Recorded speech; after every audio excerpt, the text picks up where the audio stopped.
প্রথম আলোর অডিও সংবাদে স্বাগত। মেহেদী হাসান জানিয়ে দিচ্ছি দিনের গুরুত্বপূর্ণ খবরগুলো। প্রধানমন্ত্রী তারেক রহমান বলেছেন, ৫ আগস্টের গণঅভ্যুত্থানের অর্জন কোনো ব্যক্তি, দল বা গোষ্ঠীর একক সাফল্য নয়। এটি দেশের গণতন্ত্রকামী মানুষের সম্মিলিত ত্যাগ ও সংগ্রামের ফসল। শনিবার রাজধানীর বাংলাদেশ চীন মৈত্রী সম্মেলন কেন্দ্রে আয়োজিত জুলাই জাতীয় সম্মেলনে তিনি এসব কথা বলেন। প্রধানমন্ত্রী বলেন, জাতিকে বিভক্ত করে দেশকে এগিয়ে নেওয়া সম্ভব নয়। শহীদদের আত্মত্যাগের প্রকৃত সম্মান জানাতে হলে তাদের স্বপ্ন বাস্তবায়নে সবাইকে ঐক্যবদ্ধভাবে কাজ করতে হবে। তিনি আরও বলেন, দেশের স্বার্থই সবার আগে এবং কোনো শক্তি যেন বাংলাদেশকে উন্নয়ন ও গণতন্ত্রের পথে এগিয়ে নেওয়ার লক্ষ্য থেকে বিচ্যুত করতে না পারে। তারেক রহমানের ভাষায়, জুলাই গণ অভ্যুত্থান এবং ৫ আগস্টের পরিবর্তন ছিল জনতার সম্মিলিত ইচ্ছাশক্তির প্রতিফলন। তাই এই অর্জনকে দলীয় দৃষ্টিভঙ্গিতে না দেখে জাতীয় সম্পদ হিসেবে মূল্যায়ন করা প্রয়োজন। তিনি দেশবাসীকে বিভেদ ভুলে শহীদদের আদর্শ ও আত্মত্যাগকে ধারণ করে একটি সমৃদ্ধ, গণতান্ত্রিক ও ঐক্যবদ্ধ বাংলাদেশ গড়ার আহ্বান জানান।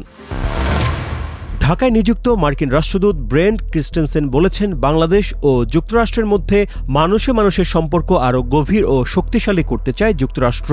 দেশটির স্বাধীনতার ২৫০ বছর পূর্তি উপলক্ষে আয়োজিত আমেরিকা সপ্তাহ কর্মসূচির মাধ্যমে দুই দেশের জনগণের মধ্যে পারস্পরিক বোঝাপড়া ও সাংস্কৃতিক বিনিময় বাড়ানোর উদ্যোগ নেওয়া হয়েছে।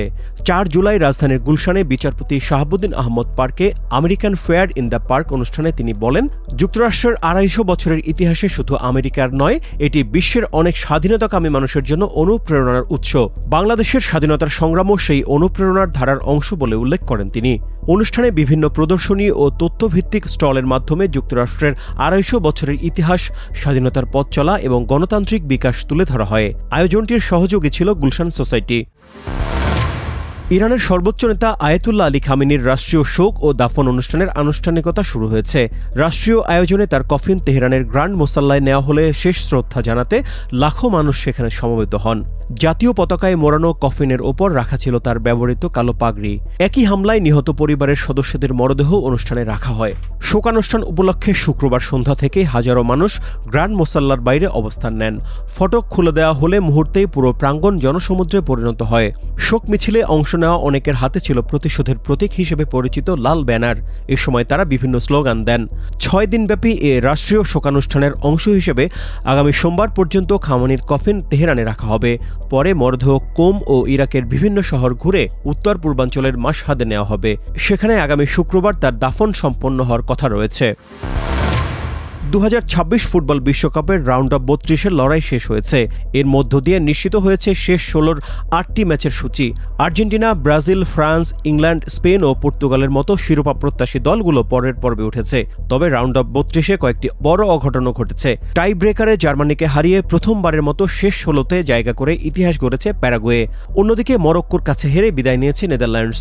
অস্ট্রেলিয়াকে পরাজিত করে প্রথমবারের মতো শেষ ১৬র টিকিট নিশ্চিত করেছে মিশর।